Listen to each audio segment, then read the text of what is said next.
आज हम लोग क्लास 10th के बायो सब्जेक्ट से एक इम्पोर्टेंट टॉपिक के बारे में जानेंगे जिसका नाम है श्वसन तंत्र। तो श्वसन तंत्र को जानने से पहले हम लोग ये जानेंगे कि श्वसन प्रक्रिया क्या होता है। तो मनुष्य में जो है वायु को ग्रहण किया जाता है, बाहर के वातावरण से वायु को ग्रहण किया जाता है और उस वायु में से ऑक्सीजन को जो है वो शरीर के अंदर जो है वो ग्रहण किया जाता है। फिर उसका इस्तेमाल उसकी आवश्यकता के अनुसार खाद्य पदार्थों के विघटन में किया जाता है। ये जो संपूर्ण प्रक्रिया होता है उसे हम लोग श्वसन प्रक्रिया के नाम से जानते हैं। अब इसको संक्षेप में बोलें तो क्या होता है, तो श्वसन जो है कोशिका स्तर पर होने वाली एक जैविक प्रक्रिया है जिसमें ऑक्सीजन ग्लूकोज से अभिक्रिया करके जो है कार्बन डाइऑक्साइड, जल एवं ऊर्जा का निर्माण करता है। और यहाँ पर जो है ऊर्जा जो है एटीपी अणु के रूप में बनते हैं। एटीपी का जो फुल फॉर्म होता है एडिनोसाइन ट्राइफॉस्फेट। इसे जो है ऊर्जा मुद्रा के नाम से भी जानते हैं, क्योंकि शरीर के जो अंग होते हैं वो किसी कार्य को इसी ऊर्जा मुद्रा के मदद से जो है वो अपने कार्य को संपन्न करते हैं।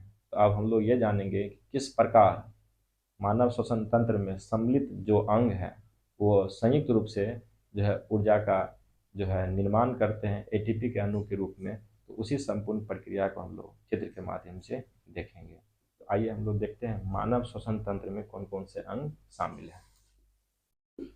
तो पहला अंग है नासाद्वार, उसके बाद है ग्रसनी। ग्रसनी जो होता है ये जो है समान मार्ग है, ये आहार नाल का भी है, यहाँ से भोजन भी गुजरता है, और ये श्वसन तंत्र का भी है, यहाँ से वायु भी होकर गुजरता है। फिर आगे का अंग है कंठ, उसके बाद का अंग है श्वास नली, उसके बाद का अंग है उपास्थि वलय, और उसके बाद का अंग है दो लंग्स, फुफ्फुस। दो लंग्स होते हैं मनुष्य में, और लंग्स के आंतरिक संरचना को हम लोग देखेंगे तो ये जो संरचना है इसे हम लोग श्वसनी बोलते हैं। श्वसनी के बाद जो ये शाखित संरचना है उसे हम लोग श्वसनिकाएं कहते हैं। ये श्वसनी है, ये शाखित संरचना श्वसनिकाएं हैं, और श्वसनिकाएं जो है अंत में एक गुब्बारे जैसी संरचना में समाप्त होती है जिसे हम लोग कुपिका कहते हैं। कुपिका जो होता है ये मनुष्य में कितना होता है, तो एक मनुष्य में दो लंग्स होते हैं और दोनों लंग्स को मिलाकर जो है 30 करोड़ जो है कुपिका लगभग पाए जाते हैं। ये कुपिका जो है एक सतह उपलब्ध कराता है जहाँ से गैसों का आदान प्रदान होता है।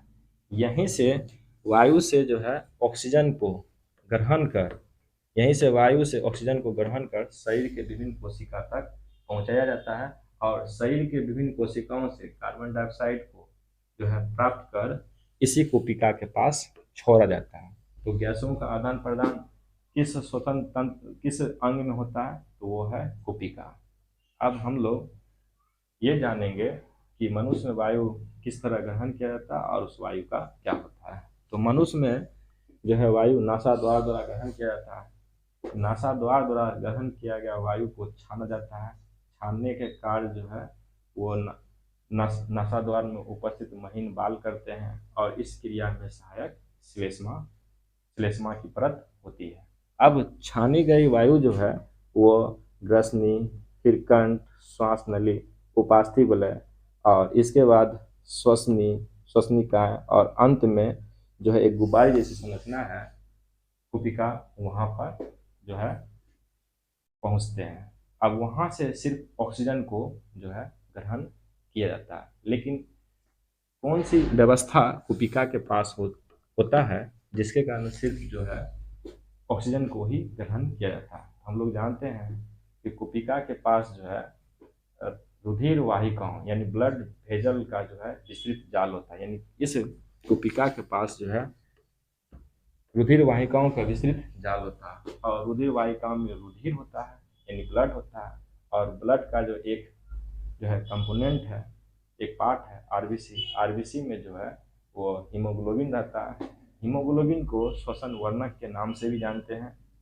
ये हीमोग्लोबिन जो है ये क्या करता है, तो जो वायु में उपस्थित ऑक्सीजन होते हैं उसको जो है अवशोषित करने का काम जो है कौन करते हैं, तो हीमोग्लोबिन। हीमोग्लोबिन जिसे श्वसन वर्णक भी कहते हैं, यह सिर्फ कोशिका से ऑक्सीजन को जो है सिलेक्ट करता, अवशोषित करता है और रुधिर में जो है एक पदार्थ का निर्माण होता है जिसे हम लोग ऑक्सी हीमोग्लोबिन कहते हैं। तो ऑक्सी हीमोग्लोबिन पदार्थ का निर्माण कैसे होता है? जब हीमोग्लोबिन ऑक्सीजन का जो है समावेश हो जाता है तो एक पदार्थ का निर्माण होता है जिसे हम लोग ऑक्सी हीमोग्लोबिन कहते हैं। और इस प्रकार जो है रुधिर में जो कोशिका के पास जो रुधिर रहता है यानी ब्लड रहता है उसे ऑक्सीजन की प्राप्ति हो जाती है। जब ऑक्सीजन की प्राप्ति अगर ब्लड को हो जाए, रुधिर को हो जाए, तो उसे ऑक्सीजनित रुधिर कहते हैं, इसे अंग्रेजी में ऑक्सीजनेटेड ब्लड कहते हैं और यह एक प्रकार का शुद्ध रक्त है। तो हम लोग ये याद रखेंगे कि जिस रक्त में ऑक्सीजन समावेश हो जाए, अगर ऑक्सीजन प्रवेश कर जाए तो वह जो है रक्त जो है शुद्ध रक्त कहलाता है। अब ये शुद्ध रक्त जो है कोशिका से जो है वो हृदय के पास पहुंचता है और हम लोग जानते हैं हृदय एक पंपिंग ऑर्गेन है, वो धकेलने का काम करता है। वो ऑक्सीजनित रुधिर को प्राप्त कर शरीर के विभिन्न कोशिका तक जो है पंप कर देता है। तो इस प्रकार जो है ऑक्सीजनित रुधिर जो है शरीर के विभिन्न कोशिका तक जो है वो पहुंच जाता है और पहुंचने के बाद जो है क्या होता है, तो वहाँ पर जो है ऑक्सीजन और हीमोग्लोबिन एक दूसरे से सेपरेट हो जाता है। तो हम लोग ये याद रखेंगे कि ऑक्सीजन जो है वो ब्लड में कहाँ प्रवेश किया, वो कोशिका कोशिका के कहाँ पर, तो कोशिका के रुधिर वाहिका में। फिर जो है ये ऑक्सीजनित रुधिर जो है वो कोशिका से यानी इस लंग्स के कोशिका से कहाँ पर पहुँचा, तो वह पहुँचा यहाँ जो है एक जो हृदय रहता है जिसको पंपिंग ऑर्गन कहते हैं, वहाँ पर पहुँचता है। पंपिंग ऑर्गन जो है इस ऑक्सीजनित रुधिर को शरीर के विभिन्न कोशिका तक पहुँचा देता है। पहुँचने के बाद क्या होता है, ऑक्सीजन और हीमोग्लोबिन सेपरेट हो जाता है, अर्थात ऑक्सीजन जो है वो कोशिका के अंदर प्रवेश कर जाता है जिससे जो हीमोग्लोबिन उससे सेपरेट हो जाता है। अब कोशिका क्या करता है, कोशिका जो है कोशिका के अंदर क्या होता है, तो हीमोग्लोबिन कोशिका के अंदर जो है प्रवेश कर जो है ग्लूकोज से रिएक्शन करके कोशिकीय श्वसन को अंजाम देता है। और कोशिकीय श्वसन के उपरांत जो है कार्बन डाइऑक्साइड, जल एवं ऊर्जा का जो है निर्माण होता है। और यहाँ जो है हम लोग जानते हैं कि यहाँ पर जो ग्लूकोज जो है पहुँचा तो वह किस प्रकार पहुँचा, इसके बारे में हम लोग जानेंगे। तो कोशिका के अंदर जो ग्लूकोज किस प्रकार पहुँचा, इसको जानने के लिए हम लोग थोड़ा सा पाचन तंत्र के बारे में जानेंगे। हम लोग जानते हैं कि पाचन तंत्र का पूर्ण पाचन स्थल छोटी आंत कहलाता है। छोटी आंत में जो है भोजन का पूर्ण रूप से पाचन हो जाता है और वहीं छोटी आंत से भोजन का जो है अवशोषण दीर्घ के माध्यम से होता है। और हम लोग जानते हैं कि छोटी आंत में जो कार्बोहाइड्रेट युक्त भोजन खाते हैं वो जो है ग्लूकोज में बदल जाता है, यानी कार्बोहाइड्रेट का विखंडन ग्लूकोज में होता है और जो दीर्घ के माध्यम से ये ग्लूकोज अवशोषित कर लिया जाता है। और दीर्घ में जो रुधिर वाहिका का जाल रहता है उसमें जो रुधिर रहता है यानी ब्लड रहता है, उसमें जो प्लाज्मा होता है वह ग्लूकोज को अवशोषित कर जो है शरीर के विभिन्न कोशिका तक पहुंचाता है। अब ये जो ग्लूकोज जो है शरीर के विभिन्न कोशिका तक पहुंचता है, वह जैसे ही कोशिका द्रव में प्रवेश करता है तो वह पायरुवेट नामक पदार्थ में बदल जाता है। जो पायरुवेट, इसका रासायनिक सूत्र होता है C3H4O3। ये जो 3 कार्बन वाले अणु होते हैं पायरुवेट, तो एक ग्लूकोज के विखंडन से 2 पायरुवेट नामक अणु का निर्माण होता है और फिर ये पायरुवेट जो है वह माइटोकॉन्ड्रिया में प्रवेश कर जाता है और कोशिकीय श्वसन को जो है अंजाम देता है। अब हम लोग ये देखें कि किस प्रकार जो है नासाद्वार द्वारा ग्रहण किया गया वायु विभिन्न कोशिका तक जो है नासाद्वार द्वारा ग्रहण किया गया वायु विभिन्न कोशिका तक पहुंच गया। अब कोशिका तक जो पहुंचता है ये ऑक्सीजन, वो ऑक्सीजन जो है पायरुवेट से जो है रिएक्शन करता है, यानी पायरुवेट का जो है अब जो है विखंडन होता है और पायरुवेट के विखंडन से जो है कार्बन डाइऑक्साइड, जल एवं ऊर्जा का निर्माण होता है। हम लोग इसको संक्षेप में बोल देते हैं कि ऑक्सीजन जो है ग्लूकोज से रिएक्शन किया जिसके कारण कार्बन डाइऑक्साइड, जल एवं ऊर्जा का निर्माण हुआ। लेकिन वास्तव में क्या होता है, तो ग्लूकोज जो है वो कोशिका के कोशिका द्रव में पायरुवेट में बदल जाता है और पायरुवेट जो है आगे माइटोकॉन्ड्रिया में जो है ऑक्सीजन से रिएक्शन करता है, उसके उपरांत जो है कार्बन डाइऑक्साइड, जल एवं ऊर्जा का निर्माण होता है। तो कोशिका के अंदर जो कार्बन डाइऑक्साइड का निर्माण हुआ वो जो है इकट्ठा कर लिया जाता है। तो शरीर के संपूर्ण कोशिका से जो कार्बन डाइऑक्साइड का निर्माण हुआ था वह जो है एक रक्त नालिका में इकट्ठा कर लिया जाता है और वह रक्त नालिका का नाम है शिरा। तो अब जो है शिरा में जो ब्लड होता है उसमें कार्बन डाइऑक्साइड की मात्रा ज़्यादा होती है, तो इसे हम लोग जो है डी ऑक्सीजनेटेड ब्लड यानी वी ऑक्सीजनित रुधिर कहते हैं। इसे अशुद्ध रुधिर के नाम से भी जाना जाता है।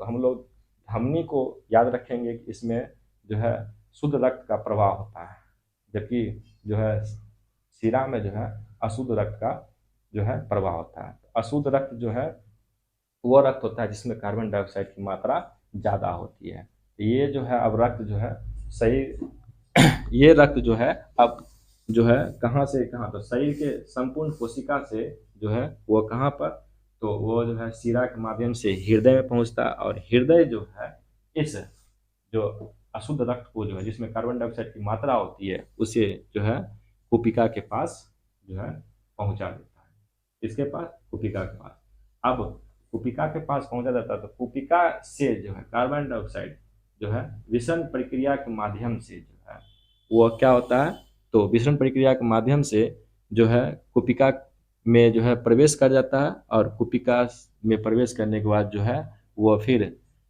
श्वसनिकाएं, श्वसनी, उसके बाद जो है उपास्थि वलय, श्वास नली, कंठ, उसके बाद ग्रसनी, उसके बाद नासा द्वार जो है बाहर छोड़ दिया जाता है।